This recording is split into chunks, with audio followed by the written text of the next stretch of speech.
I want to just start by saying thank you for coming, and I want to say thank you to Mr. Frank Millsbaugh. Please stand up. Frank is, Frank, I know you're an officer in the Gateway, Montclair Gateway to Aging in Place. Are you the vice president? Vice president? Vice President for Development. Well, Frank developed this program. He brought it to my attention, asked if I could help get something together for this day. And Frank pointed out that this day, April 16th, kind of interesting, is the COIL signing day. So today is the day to have that conversation of your life, which some of you may see on the sign and on your paperwork. That's the tough conversation that we all should be having with our families. I'm a part of the sandwich generation.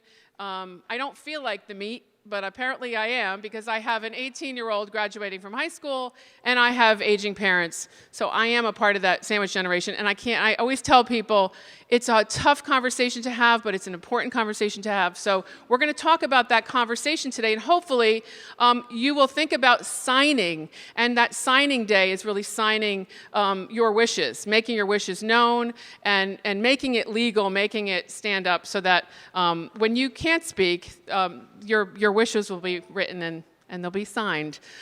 So I want to turn the mic over to the person who really put this all together. I just made the connections, and I love doing that. And I also just want to say a quick shout out to Montclair Neighborhood Development Corp for letting us use this building. And if you don't know, Lifelong Montclair is in this building on Tuesdays from 11:30 to about 3 o'clock. And on Wednesdays, this is a new middle semester, on Wednesdays from 10 o'clock until 3 o'clock. We have all kinds of programs. We have some of our brochures here, so if you're not familiar with this program, we are here. Our programs are free. We provide lunch, and it's a great time. People have a really good time. On the opposite days, on Mondays, Thursdays, and Fridays, this is where the Dewdrop Inn meets. This is also a social club where they have programs and food and fellowship and fun. So you could check out the Dewdrop on those days. And Catherine Nicholas is in the back, and she could tell you more about that after the program. But I'm going to turn the mic over to Katie Bisaha. I did it. Who is with the New Jersey Healthcare Quality Institute. Did I butcher that? And she's going to talk to you more about the program and introduce our special guest today. I'm sorry that my back was to you. Thank you. Thank you, everyone, for being here today.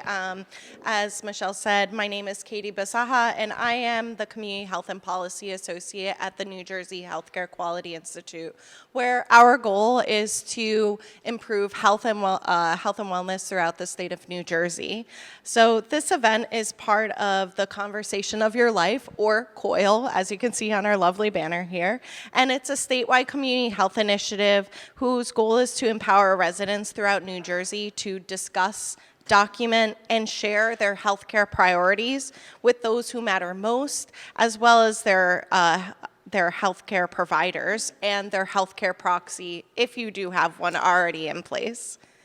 And this ensures that your voice would be heard during a medical emergency or a serious illness in the case that you wouldn't be able to speak for yourself. And we don't often like to think about those moments, right, where we can't speak for ourselves, but preparing for it can make it seem a little less daunting. So that's really kind of why we're here today. We all know that we are going to age, and aging is a fact of life, and planning for aging gives us the power in our decisions and guides those who matter most to carry them out for us. So according to a 2019 study, 80% of us are aware of what advanced care planning is, but 2 out of 3 of us aren't really sure that we need to do it or that we don't want to do it. And the number one reason is we often don't think our healthcare provider is going to follow through with it. But the other reason is that we assume, magically, that those who matter most to us, whether it's our siblings, our spouses, our children, our best friends, already know what we want. And that's not always the case, right? So we're here today to discuss how aging well in New Jersey includes that discussing, documenting, and sharing our healthcare priorities, from whether it's our spiritual or legal considerations to medical or emotional aspects, with our esteemed panelists today. And so with that being said, I'm happy to introduce our panelists. Next to me, I have Leslie Miller, who is a palliative care advanced practice nurse and the president of the Northern New Jersey chapter of the Hospice and Palliative Nurses Association. And next to her is Maureen Irwin, a board-certified chaplain with a focus on palliative care, end-of-life conversations, and advanced care planning. And next to her is Scott Bloom, the owner of the law offices of Scott D. Bloom, who concentrates on elder law and estate planning. So as I stated earlier, aging well is a priority in New Jersey. So to get us started, I'd just like to ask our panelists to share what healthy aging means to them and how it may relate to the services and expertise that they provide. And I will pass it over. Sure. So hi, everybody, and welcome to our event. We hope that it'll be great for you. So for me, the definition of aging well, I think, is being able to have your life be what you want it to be, whatever that means for you. Sometimes people, like Katie said, think that the rest of us know what they would want. And having the opportunity to speak to others and share with them your healthcare providers, your family, and be able to have your wishes honored throughout the continuum of your life. So that is my take on aging well. You're welcome. I've been to a lot of senior centers. This is amazing. It's beautiful. So thank you, and Frank and Michelle, for having this, because trying to have this conversation is very difficult. I think looking around the room, most of us are at that age where we may be becoming aware of what's coming up for us. And I would say aging well for me is trying to take the fear factor out of what may happen. And in my conversations with elders, with families, with 18-year-olds, it's to prepare for what I don't know and then be able to put it at rest. I came to chaplaincy through a non-traditional route. This is my second career. It's my passion career. I no longer get paid for it since COVID. But I do this because in my experience in the ER, in the ICU, and walking in the halls of the hospitals, I see what happens when families haven't spoken to each other. And not being aware of the hierarchy in a hospital, the doctors, the nurses, the social workers, I just kind of went in rooms and said, when the CPR was in progress, and say, hey, doc, families out here, they don't want that to happen. Over and over again. And because when you see it and you see the reality of what happens when people get feeding tubes and shipped back to the nursing home, or CPR and the ribs break and they puncture the lungs, it's not like TV where 75% of the people walk off successfully at the end of the episode. The statistics are really like less than 12%. So I try to convey that in small conversations. I'll hand the microphone over, but I will tell you that I was encouraged to put up a website. I don't track it. I don't get compensated for it.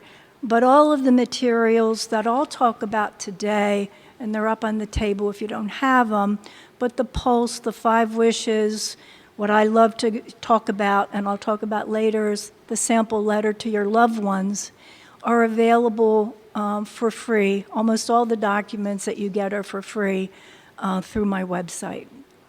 Okay, thank you. Thank you. The bottom line to all of this planning that people need to understand is that as an adult, you have a right to privacy. You have a right to make decisions. And people forget that they say, well, I have kids, my kids will make the decision. Well, it doesn't work that way most of the time, at least most of the time in my office.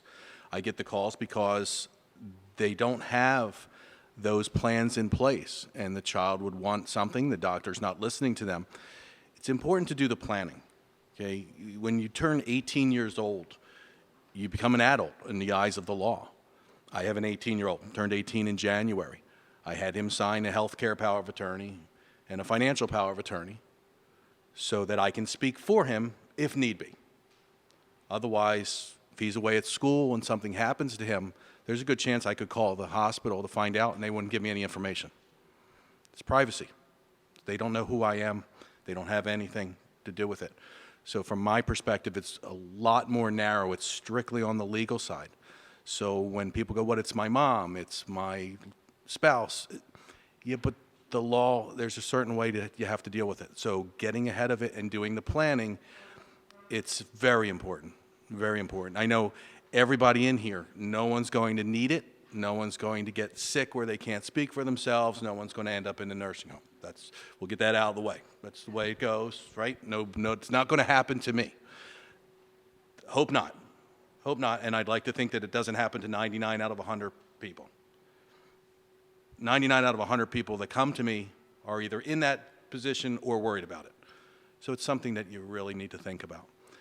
You want to be able to get those things in place so that you can live your life and not have to worry about what happens then, because you've already taken care of who can speak for you and you've had those conversations about what you want.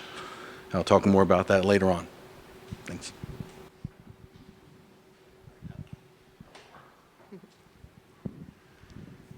Thank you all, and thank you for letting us shuffle our mic around. And thank you all for your responses and letting us know really what healthy aging means to you. And I really resonated with all three of your answers, and I'm sure I saw a few heads nodding here. So I just wanted to kind of move forward actually into a quick activity with our crowd, if that's okay. I want to get you involved. I know we're all here to talk to you, but I want to know more about you, the people in this room, and I think all four of us are very interested. So I want you to take out those red and green pieces of paper if you have them with you. We're going to just use them for the activity here. And I just wanted to share some common thoughts and get your perspectives on advanced care planning and end-of-life care planning. Okay, so what I'm going to ask you is if it's a yes from you or you believe it to be true, you're going to raise the green one. If you're like, nah, that's not right, or that doesn't relate to me, or no, you're going to raise the red one. Okay, so the first thing I wanted to ask is, how many of you in this room have an advance directive? So if you do, raise your green. If you don't, raise the red. And it's okay, no judgment here. We're just kind of getting a good perspective. Okay, we're seeing a mix of some red and green. All right, and those who raised their green, but also anybody in the room, how many of you have talked to those who matter most to you about what's in that advance directive? How many of you had that conversation before? Feel free to raise up that red and green. Okay, I'm seeing a mix, and that's okay. Don't worry, we just want to learn a little bit more about you. And the next question I'm going to ask is, if I were to name someone to make decisions for me, I give up my right to make my own decisions moving forward. So if I write it out on the advance directive, only that person written or my healthcare proxy will make those decisions. I no longer have the power to. Is that yes to you or no to you? Okay, all right, I'm seeing some greens. Oh, okay, yeah. Thank you for asking. I appreciate it. So if I wrote somebody's name down as my healthcare proxy, they're my decision maker, I no longer can make those decisions for myself. True, false? Yeah, okay. Yeah, so yeah, we're going to talk a little bit about that. So that is a statement that is false. The only time that that person has control over your healthcare wishes is when you can't speak for yourself. So you're not giving up your right when you're writing out that advance directive. So I just really wanted to clear that up because a lot of people think that, so don't worry about it in the room. And did anybody else want to comment on the panel about that opportunity? Up to y'all. Maybe later. Okay, sounds great. And let's say advance directives must be completed by a lawyer and notarized. True, false? False. Okay, cool. All right, I'm hearing some falses and trues.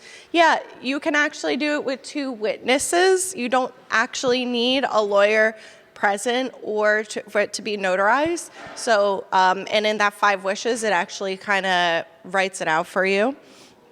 And what about once I complete an advance directive, it's good for the rest of my life? No? True. Yeah, you want to update that, right? Did anybody want to talk about why you might want to update it? Oh, and sure. Me? Yeah, Sure. So the reason why we want you to review an advance directive over time is because sometimes our wishes change. Sometimes at the time you completed an advance directive, a living will, you were in good health, and let's say you were under the impression that the things that you could have, done for you are not necessarily the things that at this point you would want done. So that's why it's good to revisit it, as well as, people. We may, at some point in our life, decide that we want this person to make decisions for us, but that may change over time. So it's helpful for the healthcare team as well as your family to make sure that those things are up to date. Anybody else want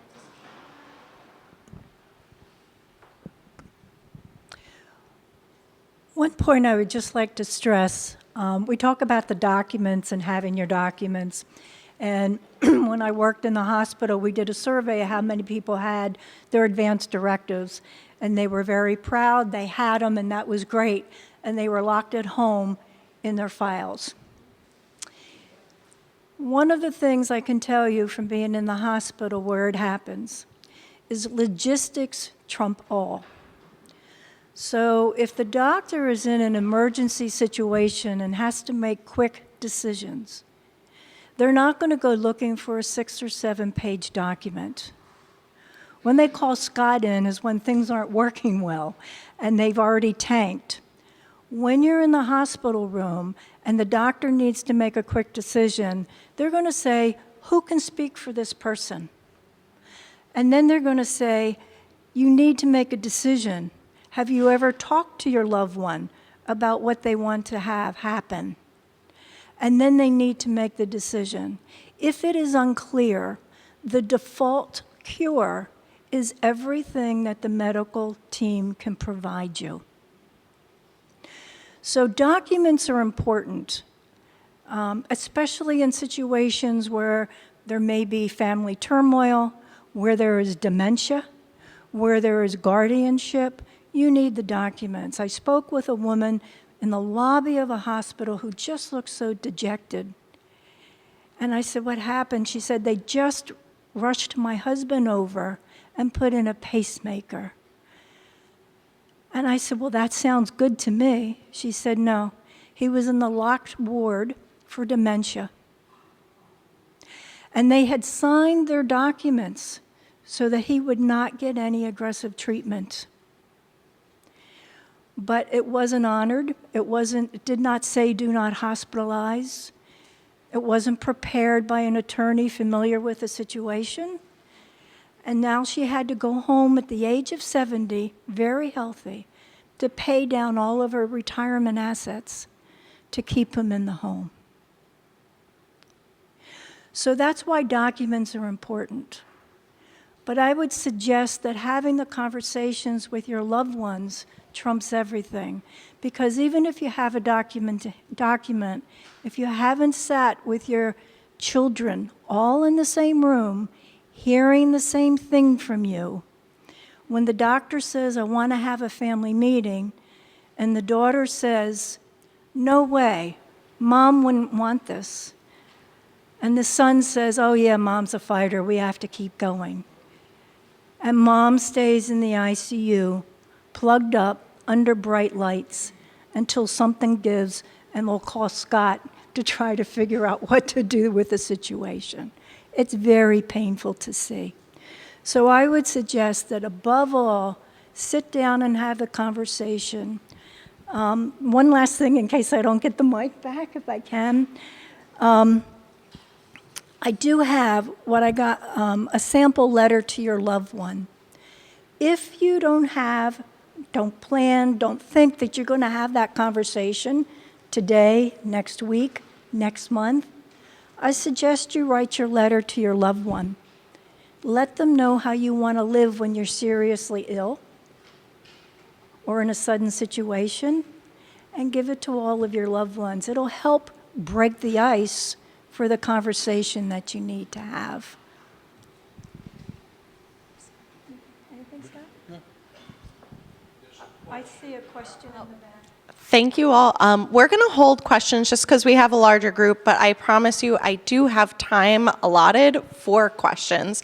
So if you have them and you have a piece of paper and you want to write it down, just in case you're forgetful like myself, then feel free to do that. But just so that we can kind of go through our panel, because I'm sure there will be a lot of questions and some of them might be answered during the panel presentation.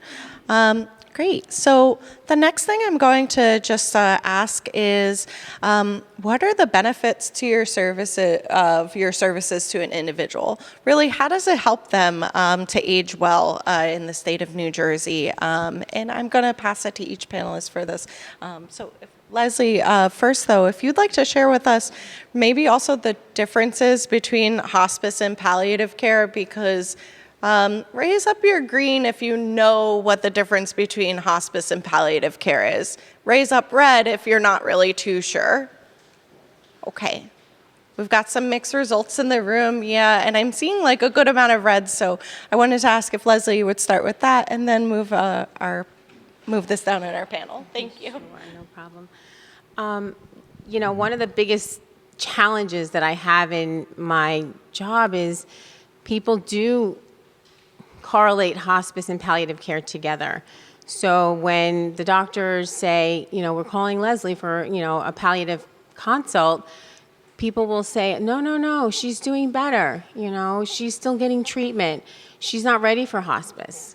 And I may say, you're absolutely right. But palliative care, how I introduce myself, is one of the support services.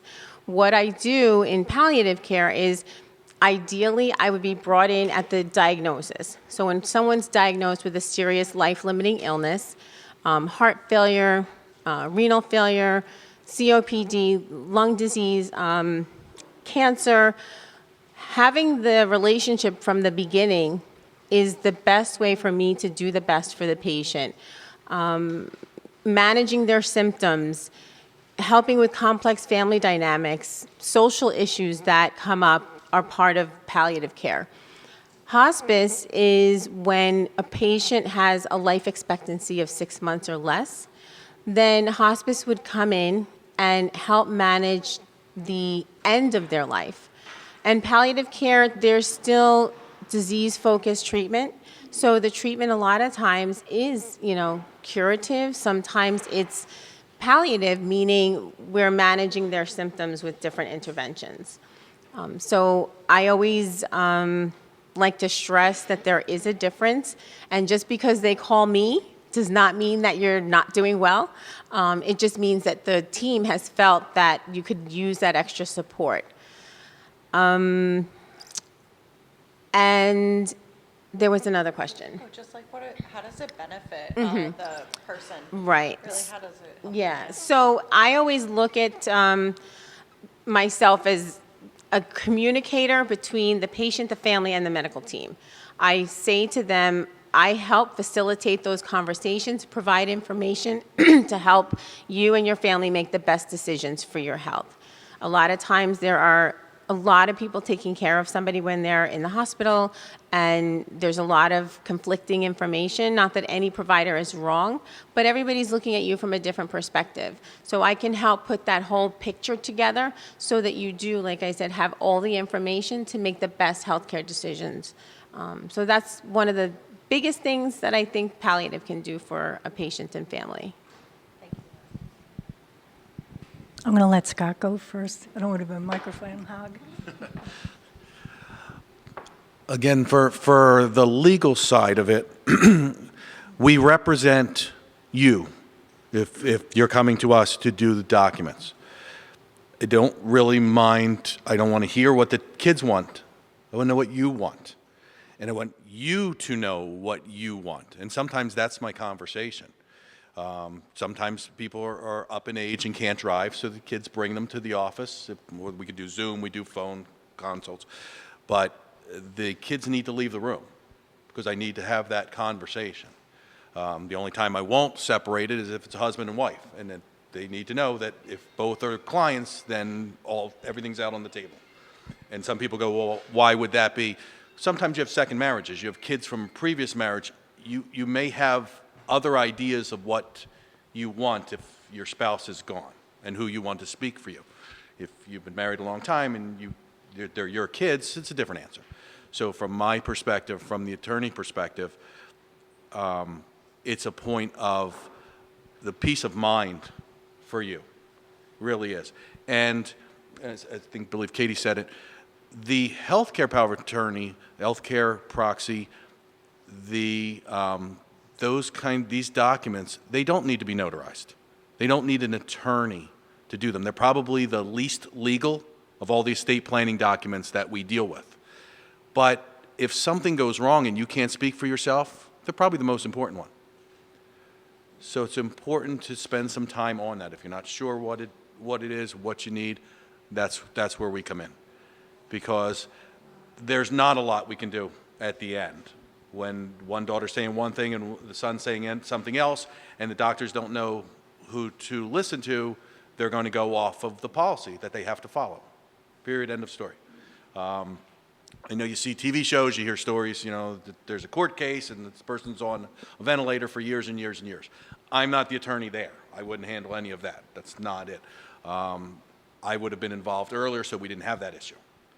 But those things could happen. I doubt, they don't happen as much anymore, but that's where we come in. It's a point of peace of mind for you because it's your documents, it's your planning. Spend a little bit of time, get it done, and then move on with your life. Then you know you have them. If I could just add, just to highlight something that Leslie said, palliative care. I have a financial background, so I have an analytical head. I look for statistics. One of the things to know is that if we're in New Jersey, it's one of the 2 worst states to die in. In terms of how much money Social Security is spent and how many doctors you're going to see in the last 2 years of your life, and especially the last 6 months of your life, because there's a very high shortage of general practitioners and a very high percentage of body part doctors. So if you're in the ICU and the cardiologist comes in, says, heart's doing good, renal doctor comes in, says, let's try that, says kidneys are good. The liver doctor comes in and says, oh no, you're not going to make it, but let's try this. And so what we're not prepared for is to allow a natural death. That's what they call a DNR in some other countries, is to allow a natural death. Our job is to tell our children and loved ones when we're okay to allow a natural death. What palliative care does is help put all those pieces together to give you the big pieces. And just talk about hospice for a second. One of the other things I do is make bereavement calls for the Center of Hope Hospice in Scotch Plains. So these are the people who are grieving after their loved ones have died. Nearly all of them say, I wish I had called hospice sooner because of the pain management and the comfort care and the support to the families that hospice provides. It does not accelerate a death. It allows a natural death when the time has come. And you're entitled to get as much pain meds and comfort care as you want. And you should be able to figure out how to do that by planning in advance. Yes. Wonderful. Thank you all for your perspectives on how what you provide to patients and people, what services you provide really kind of impact their aging.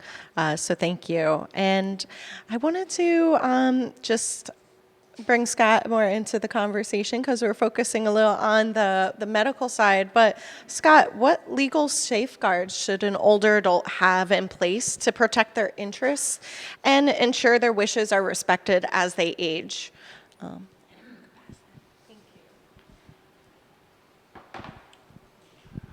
Katie's talking about estate planning. So estate planning is, you have three basic components. You have health issues, which we've been discussing, financial issues, and you have the issues of what happens to your stuff after you're gone. Those are the three components that we deal with. We've already talked about the medical side. The financial side, you have to name somebody to be your power of attorney. What a power of attorney is basically a duplicate of you, somebody that can do what you can do. Doesn't make you the boss, doesn't make them the boss, but you have to be careful who you choose to be your power of attorney because they have access to your bank accounts, they have access to other kinds of things that could put you in harm's way. So I've seen the best intentions go the wrong way. The last part is people hear about wills and trusts. That's talking about assets that you own in your individual name after you pass. How you would like it to go, what kind of control you would like to have over them. That's a conversation that we always have with people, how that stuff's going to go. But those are the three components that we deal with in basics of estate planning. Healthcare side, financial side, and what to do with your stuff after you're gone. Guardianship, people might hear guardianships. What happens with a guardianship is if there's not a power of attorney in place, somebody that can help with those financial issues, and the person has dementia or became disabled and they're not competent anymore, they can't sign a power of attorney. It's a contract. You have to be competent to be able to sign that contract. We have to go to a court, and we have to have a court then label you incompetent. There's a mixture of this, and I have this issues, unfortunately, even doctor friends of mine. The doctors make a determination from a medical perspective that somebody is incompetent. That doesn't make them legally incompetent. The only ones that can do that are the men and women with the robes on that sit at the big chair in the court.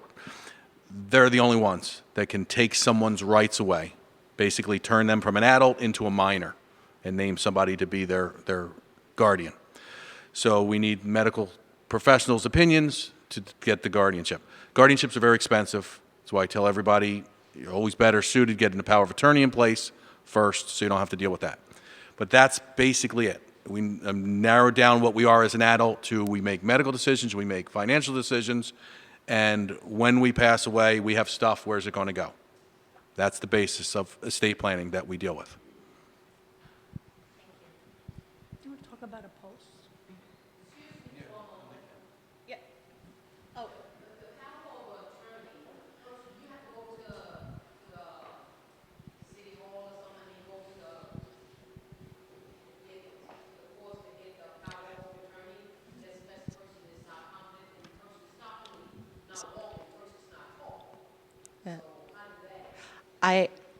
Sorry, I was gonna just hold on questions until the end. I super apologize, but if you could bring that back to us, just so that we can go through the panel. I will leave about 15 or 20 minutes for questions, and I think your question was wonderful, so thank you.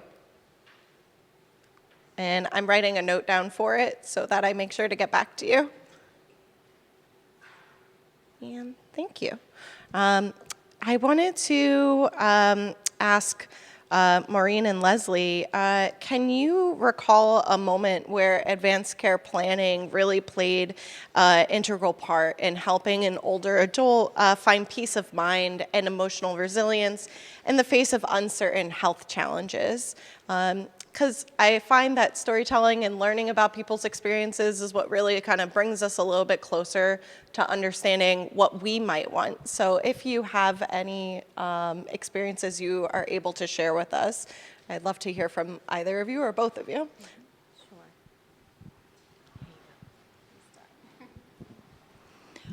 I'll just share a recent, I was just asked Scott to talk about a post. In my own family, my mother-in-law is 101 years old. Still doing well, running the world, lives pretty much independently. When COVID began, and a lot of people were dying in the hospital after they got intubated and so forth, she asked me to talk to her about doing a post. And a post, have you ever heard of a post? Okay. It's almost always a green form in its original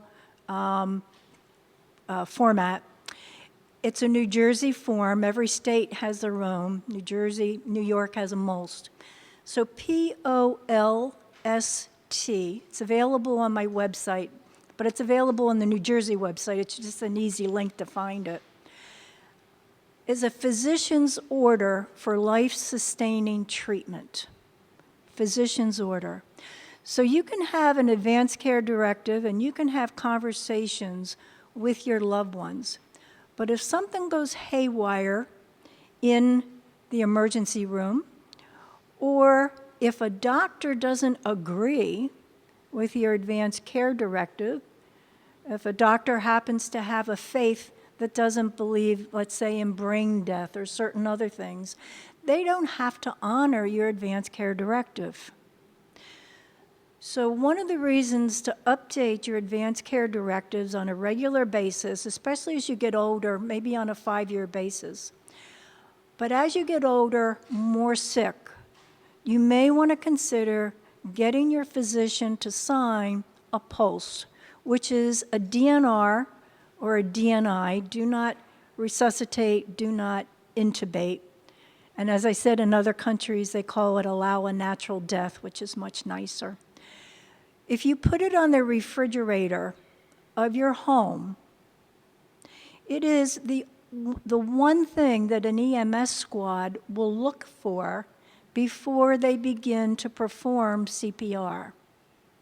So if you are in your 90s and you have cancer and you have osteo, whatever your healthcare situation is, and you do not want to be resuscitated, you want to get your physician to sign a POLST, and it's a New Jersey form. Now, the story I want to tell you is my mother-in-law. She said, okay, I'm going to take it to my cardiologist, Dr. Blumberg. And I said, don't be surprised if he doesn't sign it. She said, oh no, he's been my cardiologist for 30 years. So she gets there, and guess what happens? Right? Because doctors don't like to deal with death. He did not want to have that conversation with her. He said, go to talk to your GP. So she went and spoke to her GP, who explained to her what would happen if she had CPR at her age. And then she wrote the letter to her loved ones, attached a copy of the POLST, so everybody in the family knew what she wanted, and the green form is on her refrigerator. So she can be assured she's going to get the treatment that she wants. So that's why you need to be knowledgeable, to be prepared, to have an attorney. If you're in the hospital and you can't pay for your bills, who's going to pay for your bills? Write your checks if you don't have a financial power of attorney. That's what the planning does for you. Thanks. So a story that I have to share with you, I had a patient that I had an opportunity to get to know over about a year. She had cancer, and she was getting treatment, and despite everything that we were doing, she had disease progression. So over the course of about a year, she continued to get worse. But she kept coming back to the hospital, and every time she came, I would have a conversation with her and her granddaughter. Her granddaughter was the primary caretaker. She did live at home, so we had an opportunity to build a relationship. And her granddaughter never wanted to talk about code status. Her granddaughter never wanted to talk about when things changed for her grandmother, because I shared with her that despite everything that we do, things will change. You know, unfortunately, when I do palliative education, I have a little cartoon that says, one day we will all die, but every other day we're going to live, right? So I tried to get her to understand that these were good conversations to have. I didn't push. So we continued to build a relationship. Every time her grandmother came in, we would talk about other things, you know, kind of talk about what home was like. And then one day I came to work and I found out that her grandmother was in the ICU. Her grandmother had declined, had a respiratory arrest, and was on a ventilator. We were able to locate in her chart that she had what we were talking about, a PULSE form. So that document stated that her grandmother would not have wanted to live long-term on a ventilator. It specifically gave a time frame of 2 weeks that she would, you know, allow herself to be on the ventilator. What this did for her granddaughter was give her permission to make that decision for her grandmother, to help us honor her grandmother's wishes. One of the things that I say to patients and families when I'm completing a PULSE is, this memorializes the conversation about what you would want at the end of your life. And it's a gift. You know, I look at it as the biggest gift that you can give to your family, because then at the end of your life, there are really no decisions to be made by your family. The decisions have already been made by you. And it supports them, and it gives them an opportunity to be with you without that pressure and that burden of making decisions. So, you know, we were able to continue this conversation. We supported the granddaughter, and ultimately, her grandmother was removed from the life support. She was liberated from the ventilator, and she was allowed a natural, peaceful death. These are difficult conversations to have. But when we noticed that we were honoring her wishes, it became easier for the granddaughter to accept. So that was, you know, one opportunity that we had to allow a patient's wishes to be honored. Thank you to both Maureen and Leslie for these stories, both personal and professional. And really, it just shows us how those conversations are really impactful. But one of the most difficult things about it is having them. So I'd like to ask our panelists, you know, what are some, having them is really challenging, and how can we discuss our wishes for care with our healthcare team? Maureen alluded to doctors are as human as all of us in this room, and they are also afraid of having these conversations about death. So how can we have that conversation, and is there a way that we're allowed to, even via our medical insurance? So I wanted to either pass it to, did anybody want to go ahead with this one? So yeah, no, it's okay. I don't know about the insurance piece. I always tell people, you know, that's outside of my scope. But what I do know is that starting these conversations is difficult. It's hard for me. You know, I go into rooms and I'm meeting somebody for the first time, and that's why I like to be introduced to them early on, because I don't want to be associated with these tough conversations. But sometimes it's necessary when I first meet them.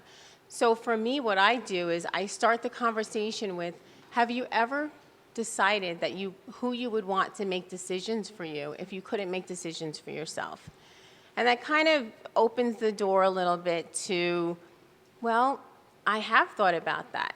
And then I'll, you know, dig a little deeper, the whole time kind of assessing the situation to see how much, you know, they want to discuss.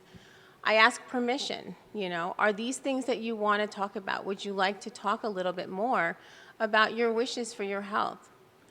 Some people do, some people don't. For some people, it's a really difficult thing to talk about. So I'll ask them, is there somebody that you would want to speak for you at this point? So the challenges that I face are starting the conversation, but having that little in with the less aggressive approach helps me. Are there situations when things are really bad really quickly? Of course. And at that time, I do have to be, more direct with the harder questions, such as your family member is not doing well. Despite everything that we're doing, we're in the emergency department, and her breathing is really not doing well. And talking about putting her on a ventilator, if her heart were to stop. And so those conversations are a little bit harder to have when I first meet someone, but when they're necessary, I think it's important to have so we don't end up with a situation that's even, more difficult to handle.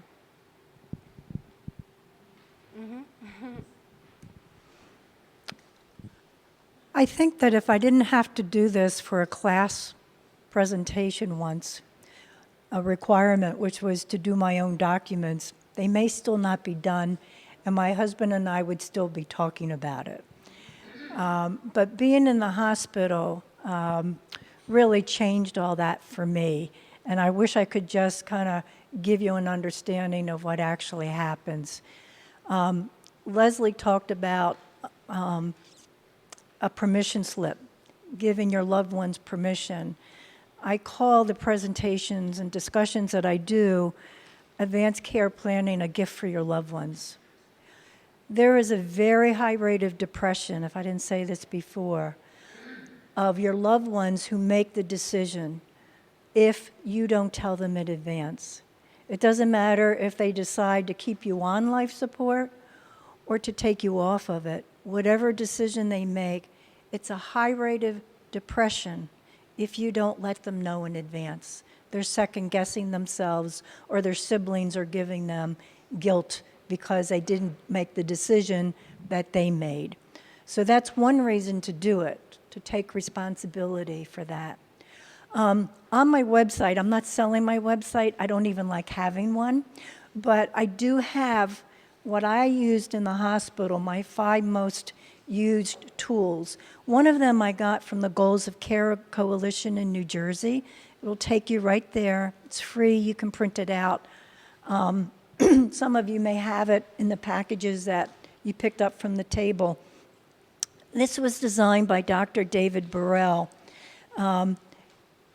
In the olden days, and still, you had a doctor that gave you a diagnosis, let's say cancer. And then in the next sentence, they say, we're going to start chemotherapy next week. What's missing is 2 steps. One is to understand your full diagnosis of your whole body, which is what palliative care can do for you. The second is to decide what your goals, what your prognosis is. So with your whole body status, what's your prognosis? 3 months, 6 months, 12 years? That's important to know. The third is your goals of care. How do you want to live? So if you're quite elderly and sick, you want to live to go to your granddaughter's wedding, you don't want to start chemotherapy if you want to get to your granddaughter's wedding. You may not be afraid of dying, but you may be afraid of not getting to that family event. And then after those 3 steps, the last step is to decide what medical treatment you want. So a friend of mine who does this, did this for a living, she worked for a foundation. She told her doctor when she got a diagnosis of breast cancer, wait a minute, I want the Niagara Falls treatment. And the doctor says, the Niagara Falls treatment? She said, yes. I want every treatment I can that I can see the view until I go down and I can't see it anymore. So she skipped chemotherapy, did a lot of immune therapy, went to Africa, went on a safari, and then had a quick death. And that is how she wanted to go.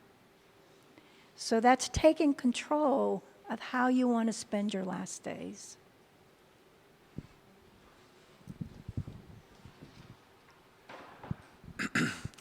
From my perspective, it's a little bit different than these ladies, and I give them all the credit in the world. I don't see people in that situation. If people come to me to do planning, they have to come to me. We don't get to cold call. One of my team members, Kelly's here, she'll tell you, we do these events all the time. I'll get a call from somebody years later, but they almost always start with, I should have called you. Yep. Always. It always, that's the thing I hear all the time. So from my perspective, I don't really have a difficulty having this conversation because for me, it's from a legal financial point of view, it's very meticulated for me because I don't go down this road like the ladies here do.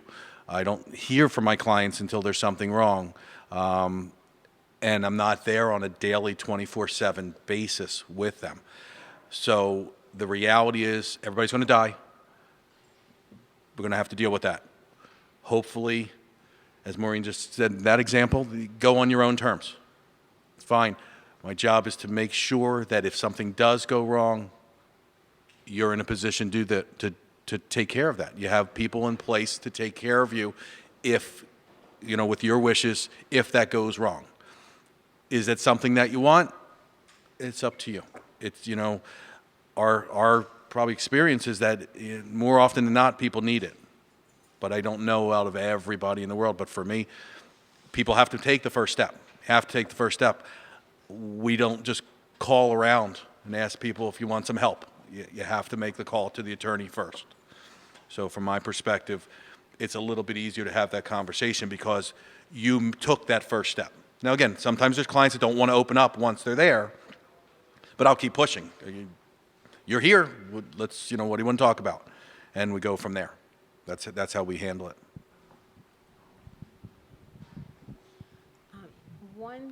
One thing, I kind of want to shift the focus of this conversation. It's been a really tough conversation. We've talked about a lot of really sad stuff. One of the biggest joys of my job is seeing people flourish, seeing people have the things that they want for themselves. And I'll just tell you 2 seconds, a quick story. So I had a patient who came in with a very advanced cancer. She wanted to go home to Chicago. We were in Jersey. She wanted to go home to Chicago. That was all she wanted. We were able to get her a medical helicopter to go to Chicago.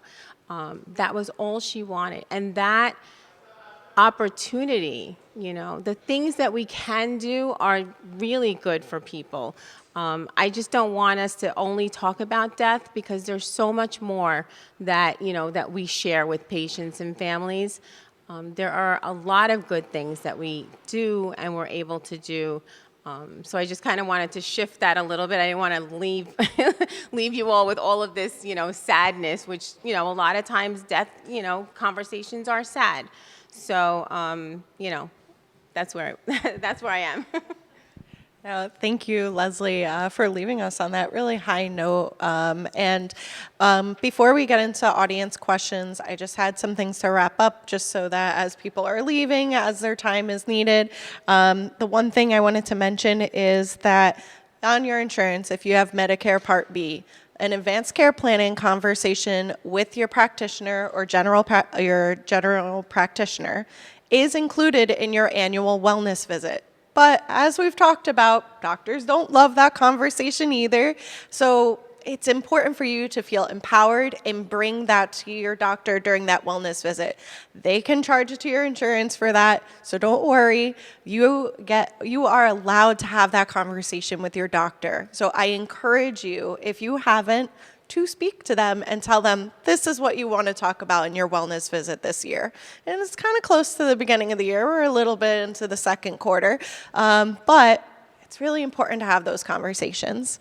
The other thing I just wanted to wrap up is everybody received a survey, an audience survey, if y'all could fill that out for me, I would really appreciate it. It helps us know whether or not you enjoyed our presentation, if the resources were helpful, and we just love your feedback in general. So if you can fill that out for me and either leave it on your chair or give it to Michelle, that would be fantastic, or myself, whichever works for you. So at this point, I did want to open it to audience questions, I know I had a question in the back, so if you wanted, I wanted to just start, if you wanted to share with us your question from earlier, and then we can kind of move into the rest of our questions.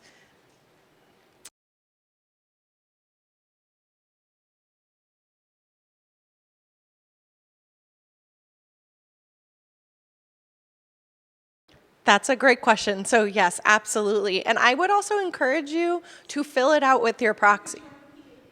Oh yeah, thank you. So the question was, should you give a copy of your 5 wishes or advance directive to your healthcare proxy and your healthcare provider?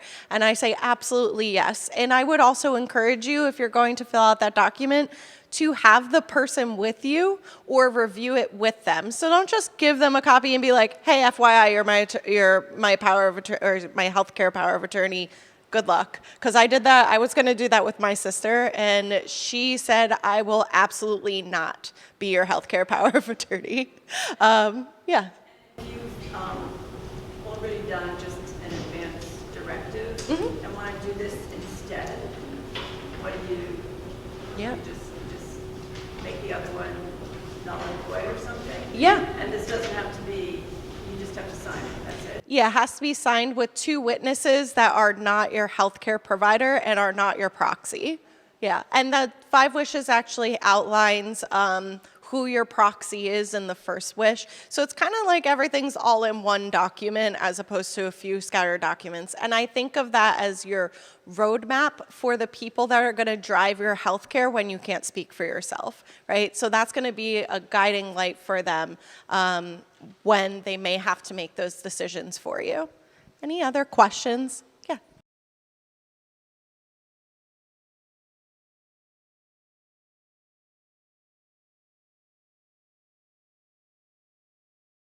There's 2 realities to that question.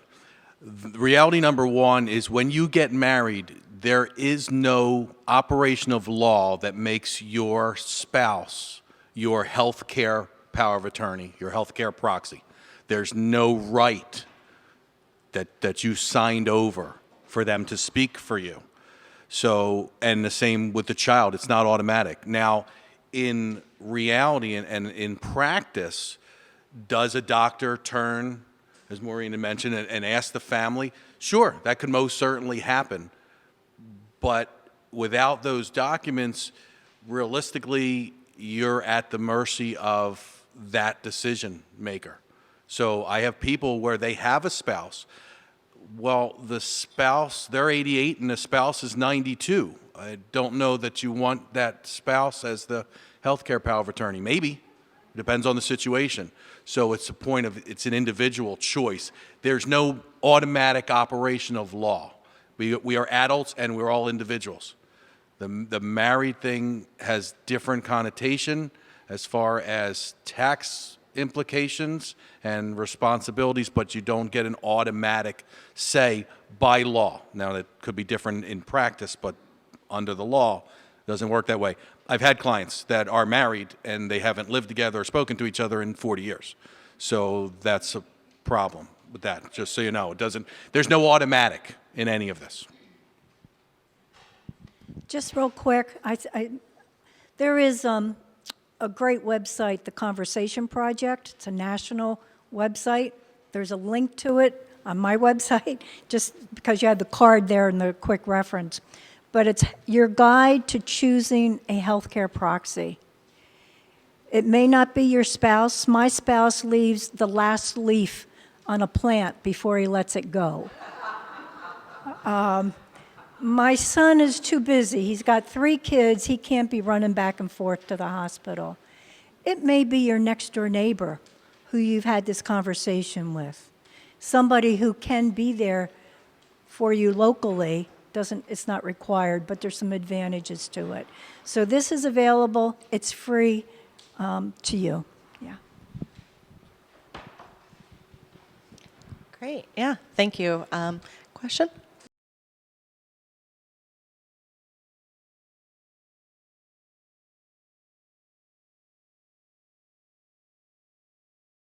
So it really depends on the document. So let's say you have the 5 wishes or the advance directive that's provided, that's on the New Jersey State website.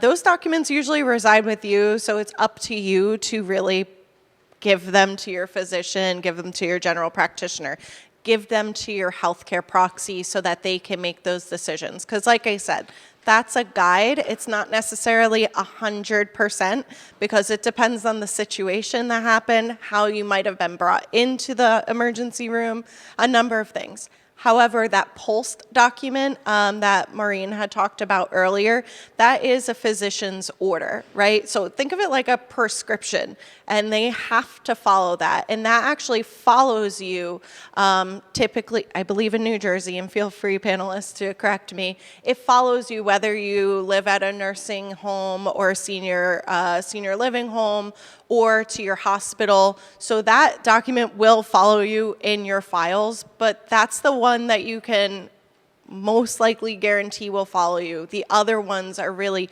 up to you to make sure they are following you, whether it's through your proxy or you've already shared it with your practitioners. Anything anybody wanted to add on that? And I see a question in the back.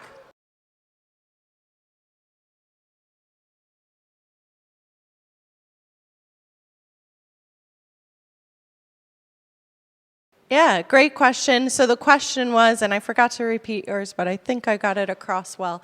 The question was, does a lawyer help you fill out or locate an advance directive, or is that something you can do on your own and you just fill out? So again, you don't need to have a lawyer or attorney to fill out an advance directive like the 5 wishes or the one provided by the state of New Jersey. However, you can work with a lawyer to fill that out, and you will want to make sure that those copies do and that conversation does happen with your proxy and, if possible, your healthcare team.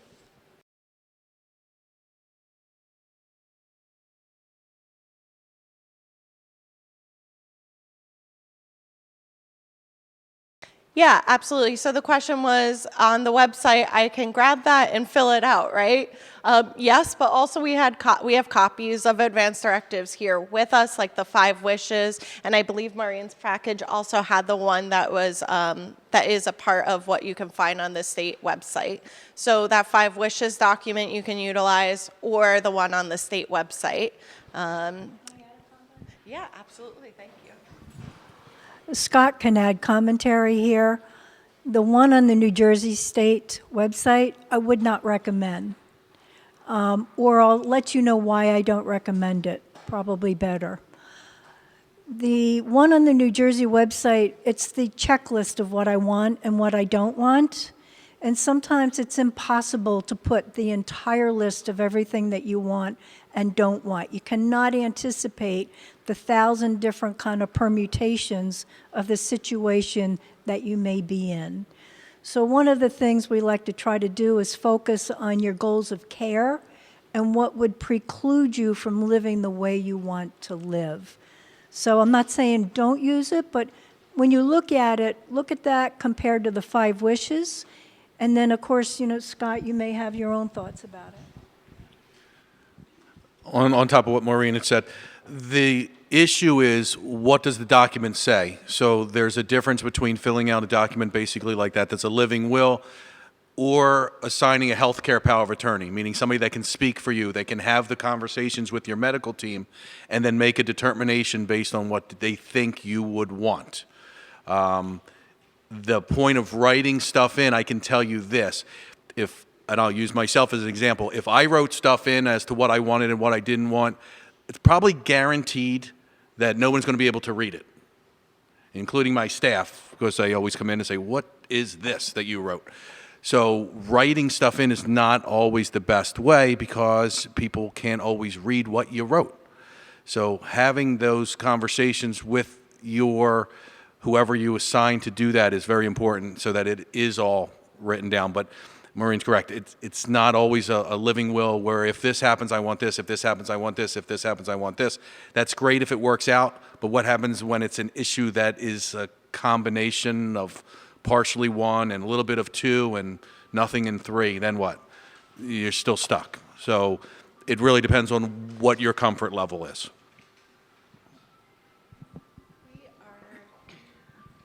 Just in the interest of time and lunch, obviously, we would like to wrap up here, and I wanted to thank everybody that participated. Oh, I apologize.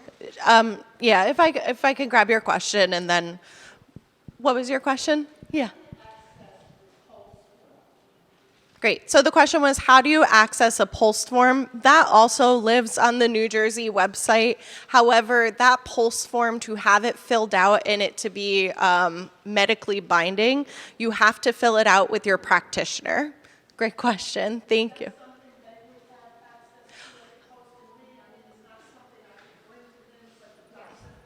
Yeah.